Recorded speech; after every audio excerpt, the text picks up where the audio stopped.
네, 반갑습니다. 네, 오랜만에 보는 것 같네요. 날씨가 참 좋네. 제가 원래 타고난 목소리는 엄청나게 좋은데 뭐 말만 조금 하면 목이 잠겨버려가지고 그래서 후천적으로 목소리가 안 좋습니다. 오늘도 뭐 별로 오랜만에 사시불공을 들어와서 그런가 또 목이 잠겼네. 참 안타까운 일입니다. 이 좋은 목소리를 여러분들에게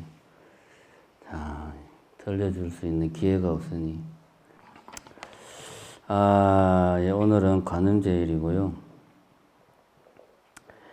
원래는 오늘 뭐 하여튼 이런저런 일로 다른 일정이 있었는데 관음제일 법회를 갑작스럽게 하게 됐습니다. 오늘은 10월호 소식지가 아마 다음 주에 여러분들 댁으로 갈 겁니다. 근데 이제 9월 달에 별로 한 게 없어요, 우리가. 소식지를 다 내용을 채워도 페이지가 남아. 그래서 이 비는 페이지를 어떻게 해야 되나 해가지고 이제 부랴부랴 급하게 뭐 어디 책을 막 뒤져가지고 뭐 좋은 이야기 하나 뽑아가지고 그냥 급하게 한 페이지를 채워 넣었습니다. 그래서 오늘은 이번 소식지에 들어가 있는 제일 뒤에 보면 나오는 내용입니다. 성음선사의 이제 그 법문집이죠. 성음선사, 성음선사 법문집에 나오는 이야기를 소식지에 이번에 임시로 실었습니다. 그 내용을 가지고 한번 이야기를 해볼까 합니다. 물론 시작은 뭐 급하게 남는 페이지 채우려고 급하게 찾아 넣었지만 그래도 이걸 어떻게 잘 포장하냐 이것도 결국은 능력이다. 그래서 여러분들이 소식지가 도착하면 이게 이런 이야기구나 하는 거를 새겨서 좀 마음에 담을 수 있도록 오늘은 그 이야기를 좀 해볼까 합니다. 이야기의 핵심은 그거죠. 불교는 어떤 경쟁력을 가지고 있는가? 불교의 경쟁력이 뭐냐? 불교의 장점이 뭐냐? 하는 이야기입니다. 이야기의 핵심은 성음선사가 누구냐면 대만 스님인데요. 대만 불교가 좀 독특합니다. 대만 불교는 중국이 1949년도에 공산화가 되었잖아요. 그래가지고 중화인민민주주의 공화국이 1949년에 중국 본토 대륙에 생겨요. 그래가지고 그 당시 이제 중국에 있던 스님들이 부랴부랴 급하게 이제 장개석을 따라서 이제 몇몇 스님들이 대만으로 옵니다. 급하게 온 거죠. 그러니까 뭐 중국에 있던 오대산이나 뭐 이런데 중국 뭐 소림사나 중국의 오래된 절들도 많고 스님들도 많았겠죠. 근데 그 중에서 급하게 이제 몇몇 스님들이 장개석을 따라서 대만으로 피난을 온 거예요. 그럼 그 전에 대만에는 불교가 영성했냐? 아니거든요. 그냥 아무래도 본토에 떨어진 섬이다 보니까 또 거기는 산지가 좀 험하고 원주민들은 원주민 나름의 뭐 특색 종교 이런 걸 믿고 막 그래가지고 불교가 그렇게 대만에 뭐 퍼져 있질 않았어요. 본토에 비해서.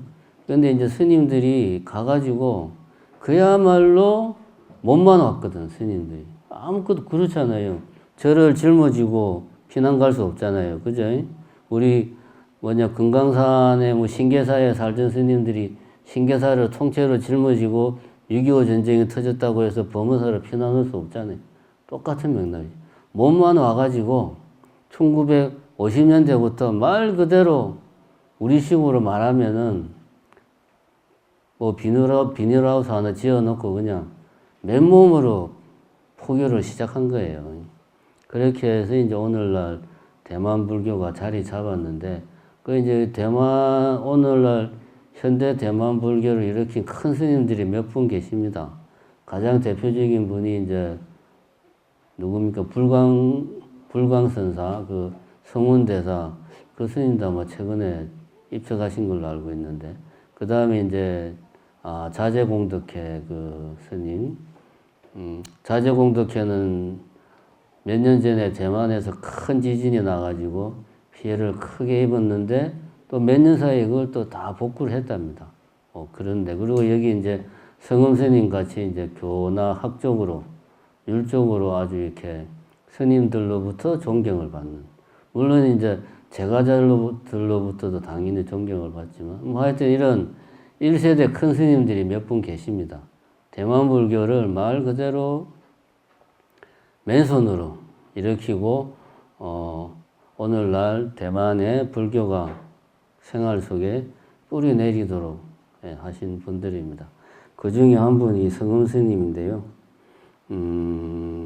대만 불교, 저는 이제 개인적으로 우리나라의 불자들이, 특히 제가 불자들이 다른 나라의 불교에서 좀 우리가 벤치마킹을 해야 되겠다 하면은 우리가 꼭 벤치마킹을 해야 될 것이 제가 볼 때는 대만 불교가 아니냐. 물론 최근 근황은 잘 모르겠지만, 대만 불교가 제가자 불자, 생활 불교, 제가 불교가 아주 자리를 잘 잡고 있는 곳이 대만 불교입니다. 또 우리하고 유사하게 대승불교 전통에 입각을 해가지고 생활 불교, 그다음에 제가자 불교가 아주 활발하게 제가자 불교가 이렇게 이루어지고 있는 곳이 대만의 불교이기 때문에, 우리 같은 대승불교권에서 제가 불자들이 좀 뭔가 본받을 게 있다. 그럼 그것이가 어디냐? 대만 불교가 그렇다.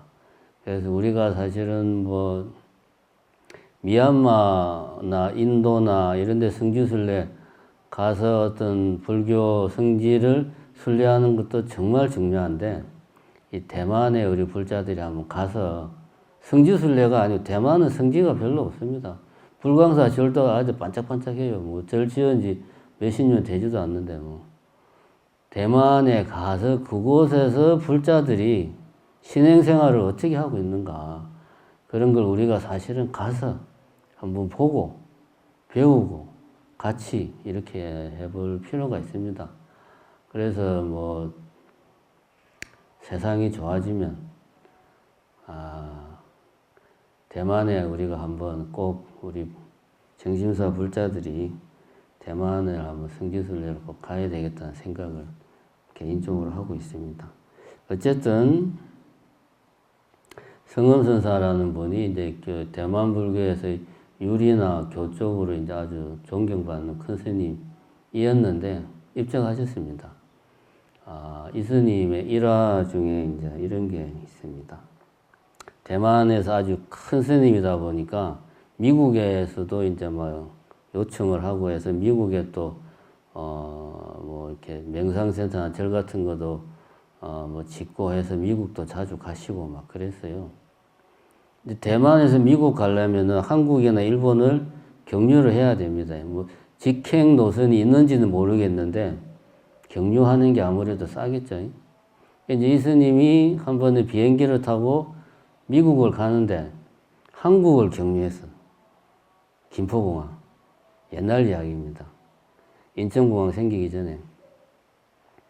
김포공항을 경유해서 이제 미국을 가는 코스를 그 비행기를 타고 가는데 한국에서 이 스님 옆자리에 어떤 목사 한 분이 이제 옆자리에 앉은 거예요. 그 목사님이 이제 옆자리에서 보는데 막 불상 사진이 있는 그런 책을 보고 있었답니다. 그런데 이제 이 목사가 이제 여러분도 잘 아시지만 그것이 우리나라 목사잖아요. 옆에 또 스님이 있잖아. 분명히 말을 걸겠죠. 그냥 넘어갈 목사가 그렇게 많지가 않겠지. 그래서 이 목사가 스님한테, 성금 스님한테 물어본 거예요.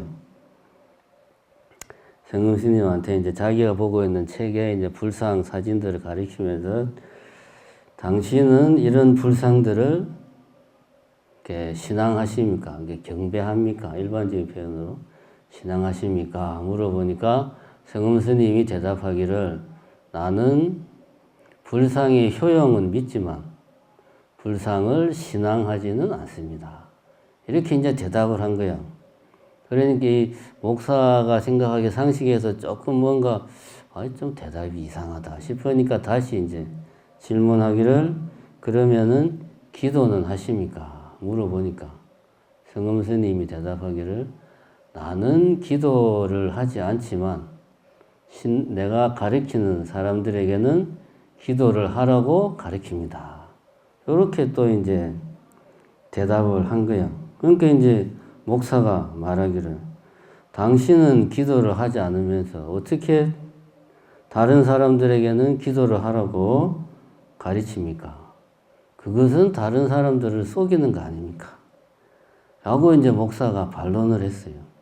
그러니까 성금 스님이 말씀하시기를 예를 들어서 저의 제자들 중에는 기독교인이 많이 있습니다. 그 중에는 저의 제자이기도 하지만 교회에도 계속 다닙니다. 왜냐하면 이 스님이 미국에서도 포교를 많이 하니까. 저는 그것도 좋다고 봅니다. 그들이 저와 함께 공부하고 수행하는 것은 그들의 종교에 부족한 것을 불교가 제공해 준다고 믿기 때문입니다. 라고 이제 대답을 한 거예요. 그러니까 목사가 다시 물어봤습니다. 그러면 도대체 그들에게 무엇을 가르칩니까? 라고 이제 목사가 물어보니까 참 비행기 안에서 이제 어마어마한 이 문답이 오가지요. 저 같은 사람이 비행기 타고 가면 이런 질문을 할 사람 하지도 않겠지만 큰 스님이니까 이런 아주 별거 아닌 것 같은데 내용을 곰곰이 씹어보면 아주 깊은 내용이 있는 대화가 오고 갑니다. 목사가 이제 그러면 도대체 무엇을 가르치느냐 라고 스님한테 물어보니까 스님이 대답하기를 부처도 믿지 말고 하느님도 믿지 말고 심지어 당신 자신도 믿지 말라 라고 이렇게 가르칩니다 라고 이야기를 하니까 목사가 놀라서 대답하기를 그야말로 미쳤구만요. 미쳤지. 자기는 목사고 말하는 사람은 스님인데 부처도 믿지 말라고 그러고 하느님도 믿지 말라고 네 자신도 믿지 말라고 그러니까 당신 미친 거 아닙니까? 라고 대답을 하고 나서 한참 동안 말이 없다가 이 목사가 조금 후에 다시 스님에게 묻기를 저에게 당신이 말하는 그 불법을 좀 가르쳐 주시겠습니까? 라고 이렇게 물어봤다고 합니다. 자, 오늘은 이 이야기를 가지고 불교의 경쟁력이 뭐냐? 불교의 장점이 뭐냐? 이런 이야기를 해볼까 합니다. 이 내용 기억 못해도 10월호 소식지에 들어가 있으니까 나중에 보시면 됩니다. 제일 처음에 이제 불상에 대해서 물어봤죠. 이 불상을 당신은 경배합니까? 그러니까 신앙합니까? 물어보니까 나는 불상의 효용은 믿지만 불상을 신앙하지는 않는다. 라고 대답을 했어요. 여기에서 불상이라고 하는 것은 하나의 그 모든 종교에서 이야기하는 상징물, 조형물로 대신해도 됩니다. 그죠? 뭐 어떤 예수 그리스도 상이 될 수도 있고, 어떤 성모상이 될 수도 있고, 정 안 되면 어제 성황당에 이렇게 쌓아놓은 돌탑이 될 수도 있고, 그 종교에 상관없습니다. 그래서 이 목사가 물어본 것은 당신이 속한 종교의 그 어떤 그 상징물, 종교가 표방하는 상징물을 경배하는가? 라고 물어본 거죠. 그러니까 목사가 스님이 대답하기는 그 상징물의 효용을 나는 믿는다. 그러나 경배하지는 않는다. 이게 이제 불교와 다른 종교가 차이가 뭐냐 하면 불교는 애시당초에 출발할 때 종교로 출발한 게 아닙니다. 기독교나 유대교나 이슬람교 같은 불교의 다른 지금 현대의 고등 종교들은 출발부터 종교였어요. 기독교나 이슬람교는 뿌리가 같습니다. 따지고 보면 같은 뿌리입니다.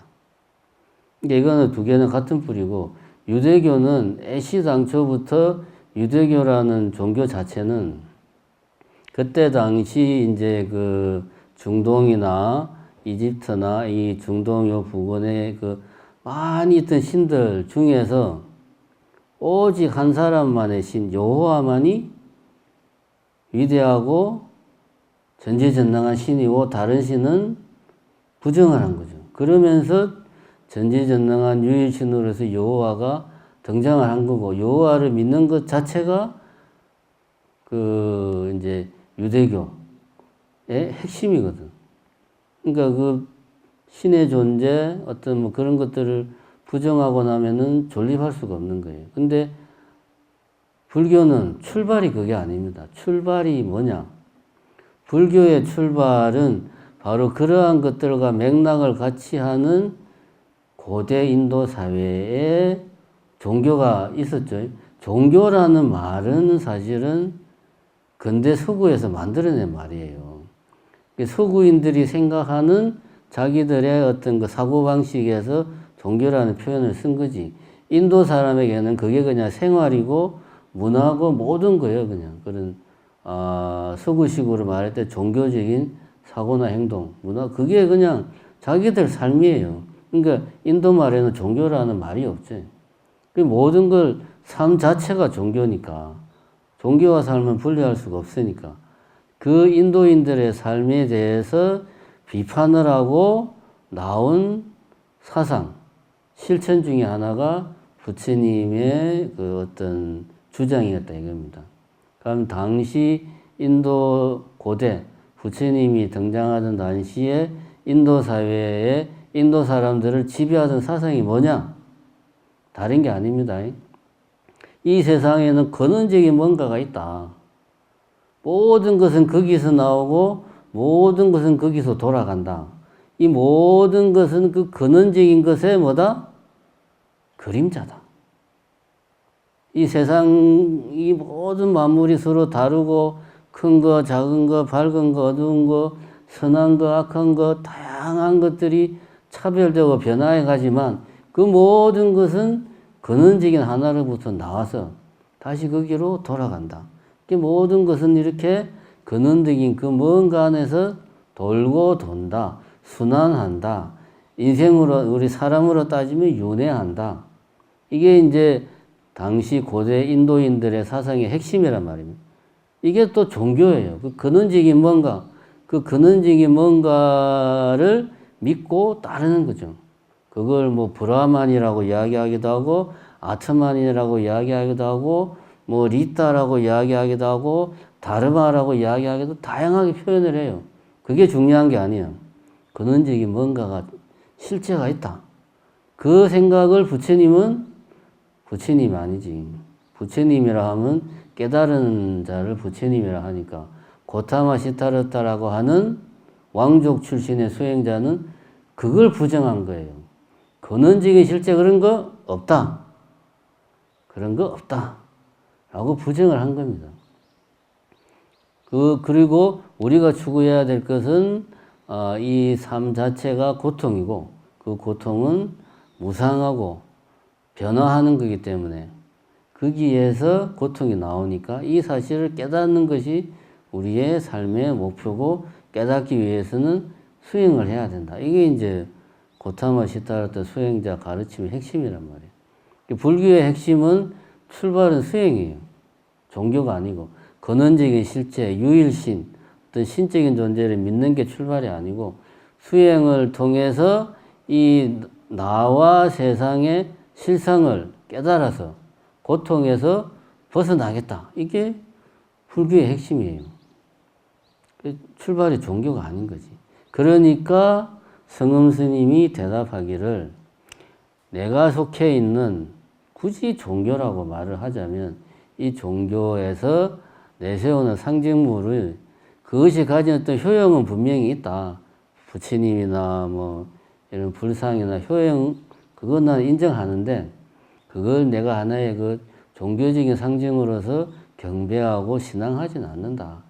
라고 이야기한 거죠. 불교의 핵심은 바탕은 수행이고 수행이 그 위에서 종교적인 옷을 불교는 입고 있는 거다라는 이야기를 이제 하고 있는 겁니다. 그럼 두 번째는 이제 목사가 그러면은 이게 이제 목사의 질문은 상식적인 차원에서 질문하는 거지. 상징물을 경배하지 않는다면 기도라는 게 결국은 내가 그 믿고 따르는 존재를 상징화를 한 어떤 상징물, 조형물을 앞에 놓고 그 조형물 앞에서 기도하는 행위가 종교의 주된 어떤 종교 생활인데 그러면 당신은 상징물을 경배하지 않으니까 기도도 안 하겠네? 라고 이제 생각을 한 거죠.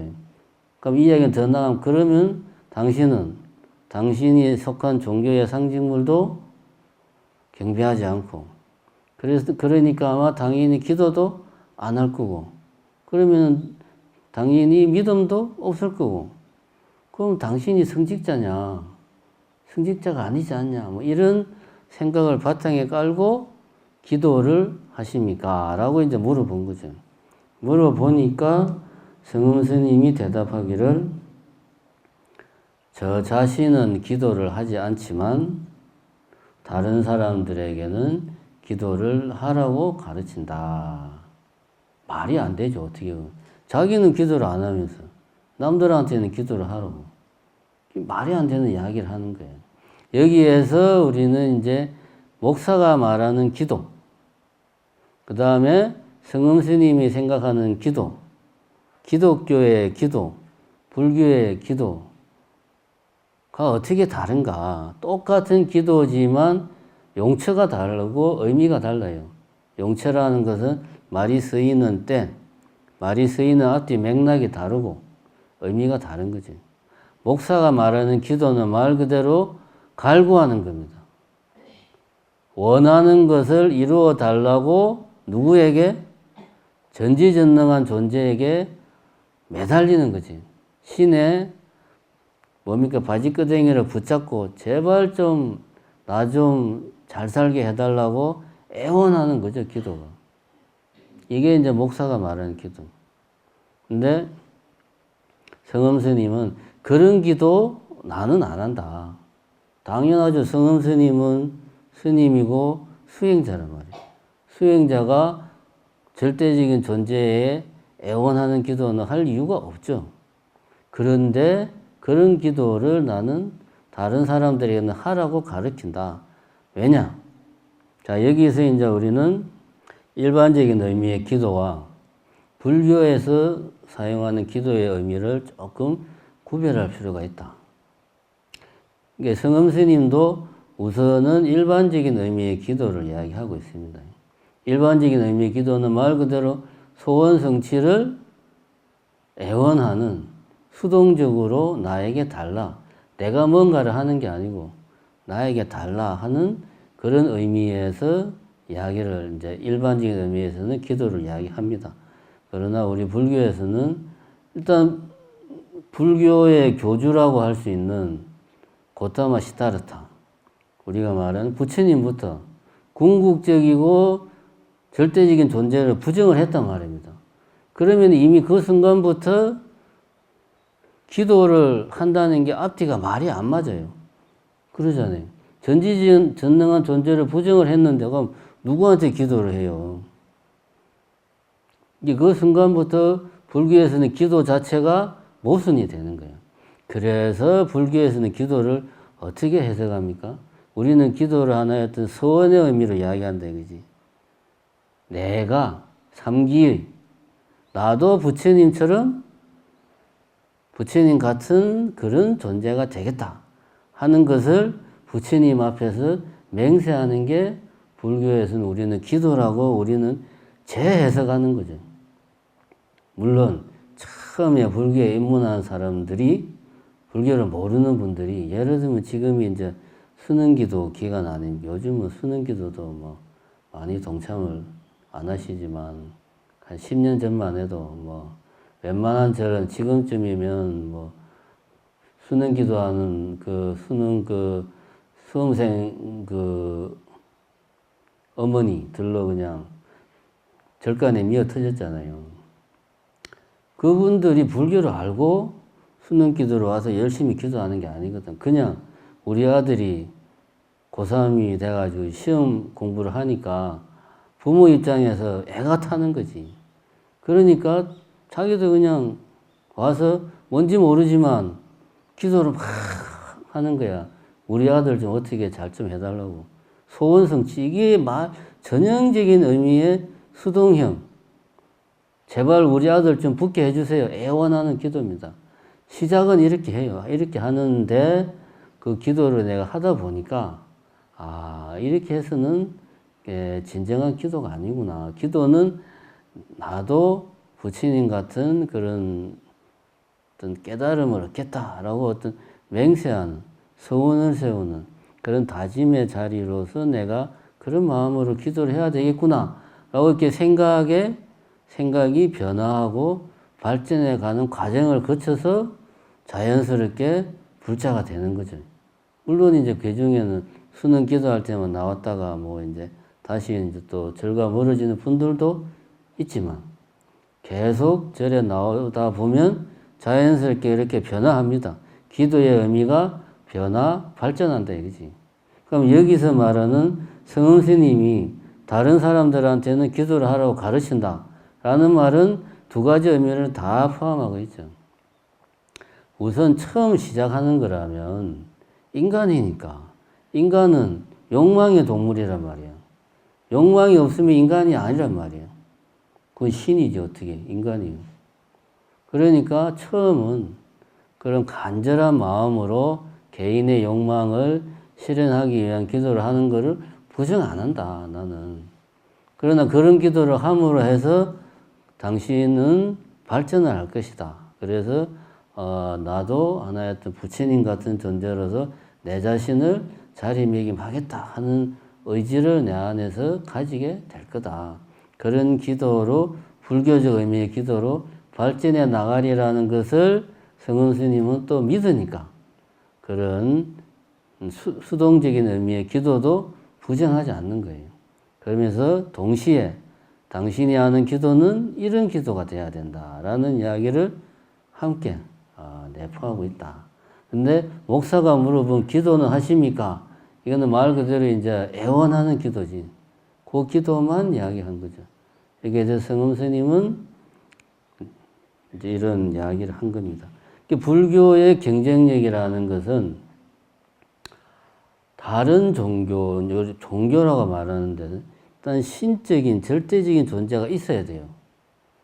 근데 불교는 그런 존재가 있어도 되고 없어도 돼. 쉽게 말하면.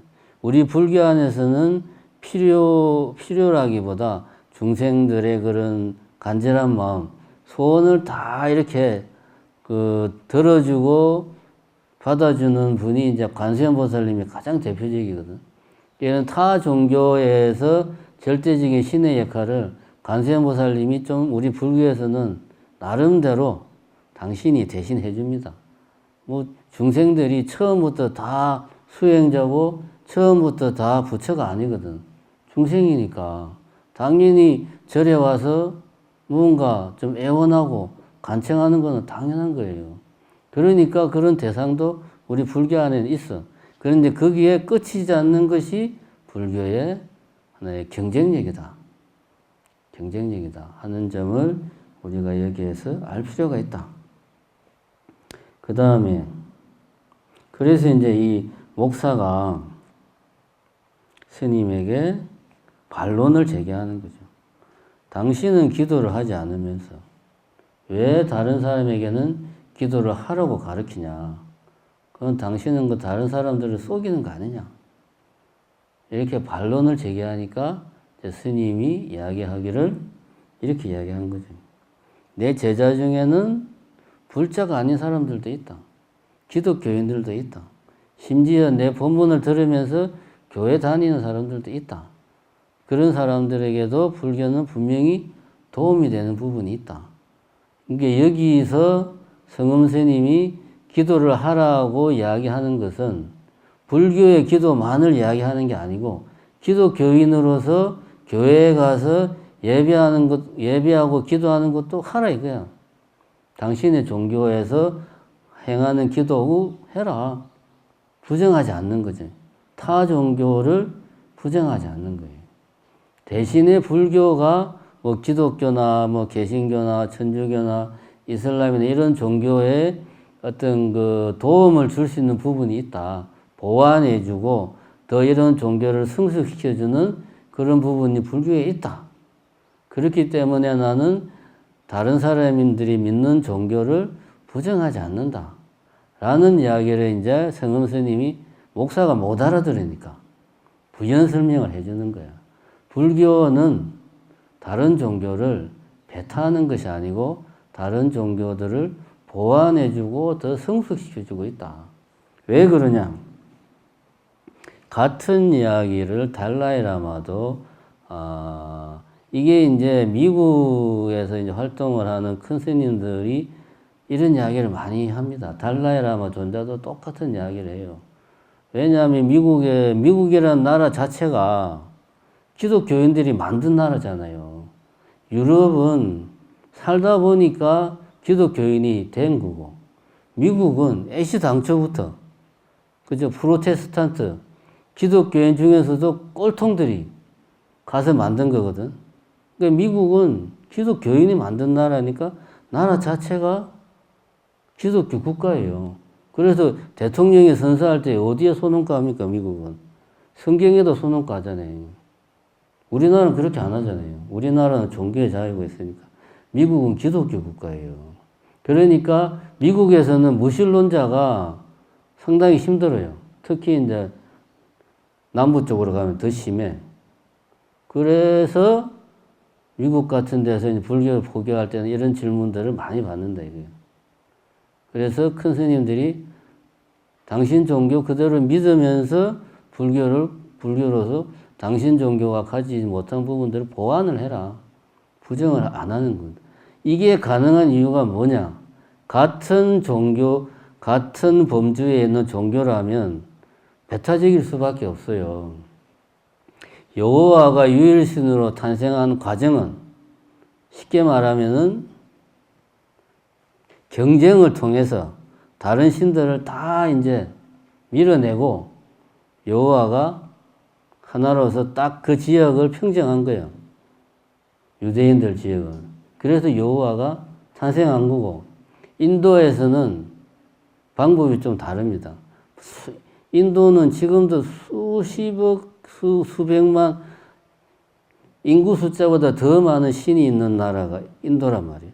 엄청나게 많은 신들이 있는데 인도에서는 어떻게 해서 이거를 갖다가 하나의 그 유일신을 만들어냈냐. 그 다양한 신들의 다양성을 인정하면서 그 안에 어떤 있는 통일성, 공통성을 하나 끄집어낸 거지. 뭔가 근원적인 실체.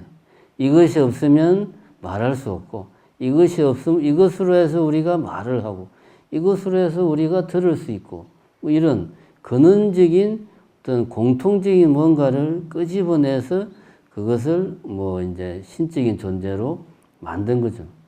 이런 과정을 거쳐가지고 유일신이 탄생했기 때문에 같은 범주에 있다면 종교는 서로 충돌할 수밖에 없어요. 아니면은 인도처럼 흡수하거나, 인도는 모든 종교가 그 안에 들어가면 다 그냥 흡수가 됩니다. 그래서 부처님도 힌두교의 한 신이에요. 고타마 시타르타라는 수행자가 힌두교에서는 하여튼 몇 번째 신이라 중요한 신이에요. 그것도 비중이 작은 신도 아니고 비중이 큰 신이야. 인도 사람들한테는. 그렇기 때문에 같은 범주에서는 충돌할 수밖에 없다. 그런데 불교는 충돌 안 하는 게 애시당초의 그런 근원적인 존재, 절대적인 존재를 부정을 하니까 충돌을 안 하는 거죠, 불교는. 대신에 불교는 포인트, 초점을, 방점을 어디에 두느냐. 나의 밖에 있는 절대적인 존재, 힌두교식으로 말하면은 근원적인 존재에 방점을 두는 게 아니고 나에게 방점을 두거든. 나에게 방점을 두어서 불교는 나의 수행으로 이것이 모든 문제를 우리가 풀어나가자라는 관점이니까 충돌을 안 해요. 그러니까 불교는 당신의 종교를 그대로 가지고 불교를 당신이 배우고 불교의 수행을 할 수 있다. 이렇게 이야기를 하는 겁니다. 물론 여기서 달라이라마는 이런 이야기를 더 보태죠. 당신의 종교 생활에 불교는 분명히 도움이 된다. 그러나 당신이 불교를 깊이, 진짜 불교를 깊이 공부하고 싶다면 당신의 종교를 버려야 된다. 왜냐하면 불교는 근본적으로 뭘 이야기합니까? 근원적인 실제 같은 건 없다고 이야기하니까 공을 이야기하잖아요. 연기, 나라고 할 만한 게 없다. 모든 것은 무상하다. 모든 것은 변화한다.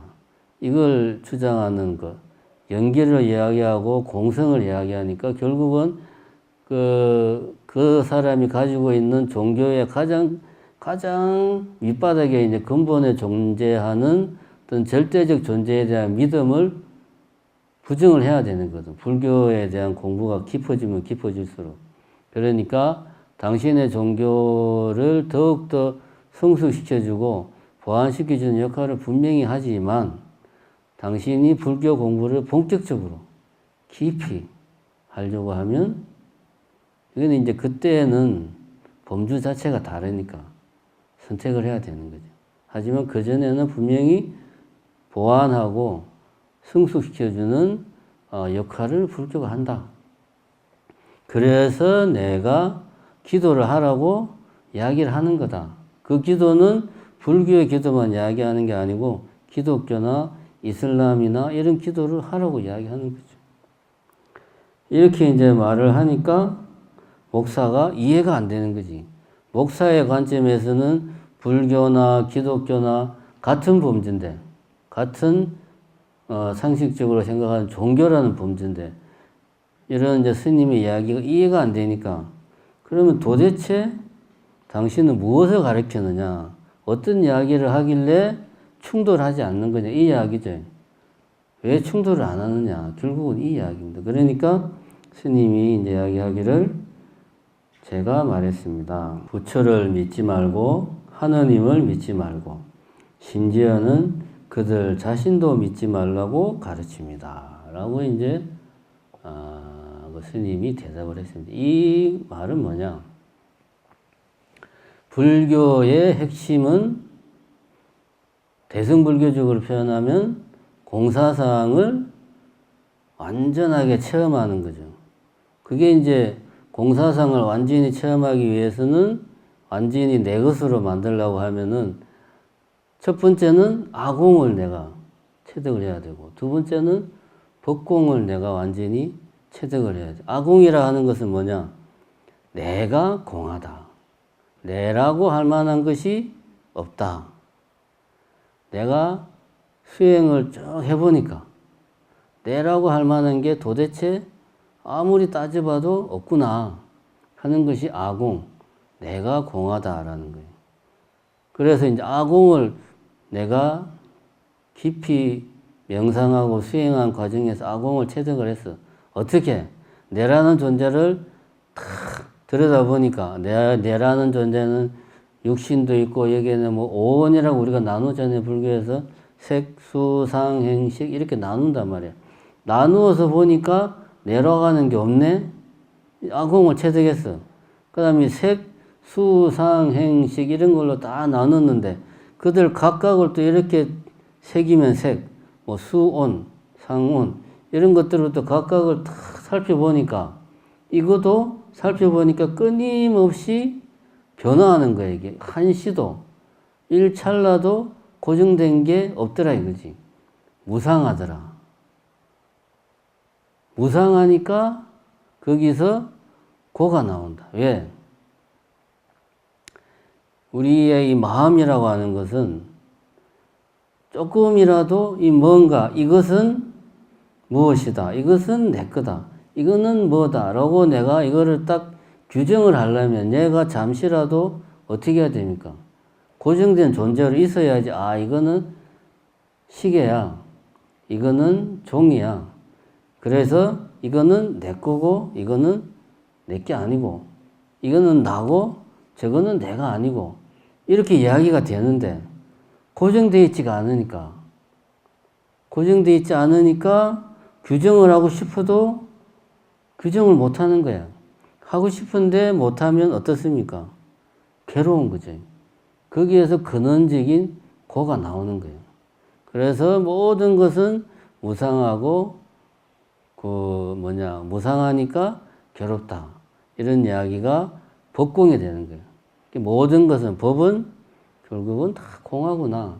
이거를 깨달으면 이제 모든 고통이 다 사라지는 거죠. 그게 이제 해탈이 되는 거죠. 이게 이제 불교적인 관점이 되고요. 이런 관점에서 이야기하기 때문에, 여기서 말하는 교주로서의 부처, 한 종교의 교주로서의 부처도 믿지 말고, 교주로서의 하느님도 믿지 말고, 내가 있다는 생각, 그것이야말로 모든 고통의 시작이니까, 네 자신도, 아, 이게 내구나라는 생각, 그런 생각에서 파생되어서 나오는 나라는 생각이 있다는 거, 나에 대한 믿음도 버려라. 라고 이제 나는 가르친다. 즉, 성엄 스님이 말하는 것은 불교의 핵심은 이거다. 불교는 종교가 아니고 수행이다. 이 이야기를 나는 사람들에게 가르친다. 라고 이제 성엄 스님이 이야기를 한 거죠. 그렇게 하니까 목사가 아니, 그 웬 미친 소리냐. 목사는 종교라는 틀 속에서, 종교라는 프레임 속에서 목사의 말은 말이 안 돼. 스님의 말은 말이 안 되는 게 왜? 교주를 부정하니까. 종교에 3대 요소가 있잖아요. 제가 몇 번 이야기했지만. 교주가 있어야 되고, 교리가 있어야 되고, 교단이 있어야 돼요. 근데 그 교주를 부정을 하면 종교의 기본 전제를 부정하니까 말이 안 되잖아.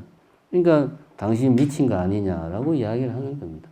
근데 불교의 경쟁력은 거듭 이야기하지만 불교는 종교이기도 하고 종교가 아니기도 하다.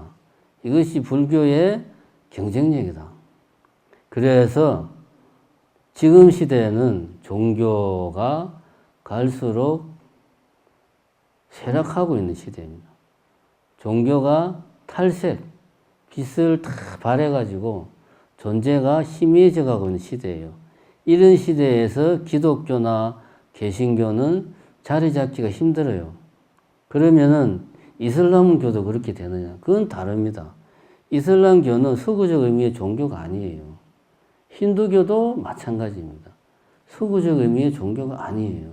그 사람들의 생활이고 문화고 정치고 경제예요. 우리 탈레반들 보세요. 자기 종교하고 다르다고 그냥 전쟁을 하잖아. 그 사람들은. 여자들은 아예 밖에 나오지도 못하게 하잖아요. 그거는 종교로 규정할 수가 없는 게 삶 자체예요. 그러니까 이거는 좀 다릅니다. 그러나 우리가 말하는 이 서구 자본주의가 일상화된 나라들, 지금 유럽, 미국, 아시아 대부분의 나라들은 종교가 갈수록 쇠퇴하고 있습니다. 이런 데서 불교는 근본적으로는 또 종교가 아닌 측면, 태생은 종교가 아니기 때문에 불교는 종교의 옷을 벗고 다른 옷을 입을 수도 있어요. 그 옷이 이제 뭐가 될지 모르겠지만 불교는 유연성이 있습니다. 충분히.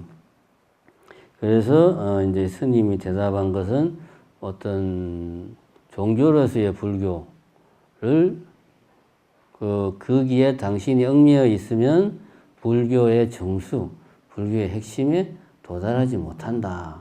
불교의 핵심에 도달하지 못한다.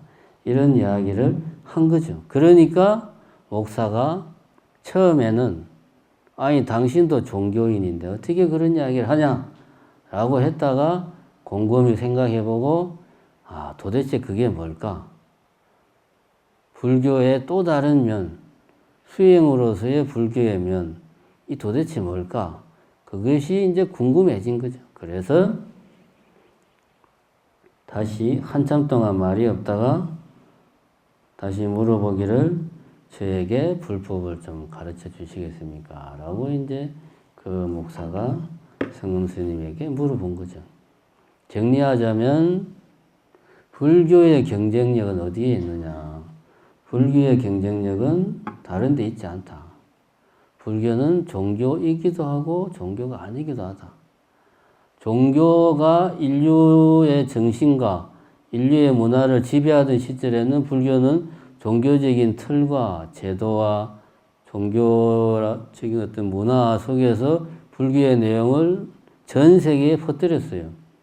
이것이 힌두교는 힌두교 자체가 삶 그 자체니까 힌두교가 인도 밖으로 나올 수가 없어요. 인도인들의 삶 자체니까 힌두교가 다른 나라로 전파되려면 통째로 가야 되는데 이게 불가능하죠. 근데 불교는 뭡니까? 불교는 종교라는 삶 그 자체라는 틀만 고집하는 게 아니고 그 안에서 우리가 고통에서 벗어나려면 어떻게 해야 되는가 하는 수행의 측면을 일반화시켰단 말이에요. 그래서 그것이 다른 나라에 가도 그 나라 문화 속에 자연스럽게 그 나라 윤리와 결합을 해서 불교의 핵심이 들어가는 거죠. 퍼지는 거지. 그래서 세계 종교로 퍼져나가는 겁니다. 그게 이제 불교의 경쟁력이에요. 그것이. 이러한 것이 불교의 경쟁력이다. 이런 것을, 성음 스님의, 짧은 일화에서 우리가, 배울 수가 있습니다. 그래서 이제, 이야기의 핵심은 불교는 종교이기도 하고 종교가 아니기도 하다. 불교의 경쟁력은 바로 그런 데 있다.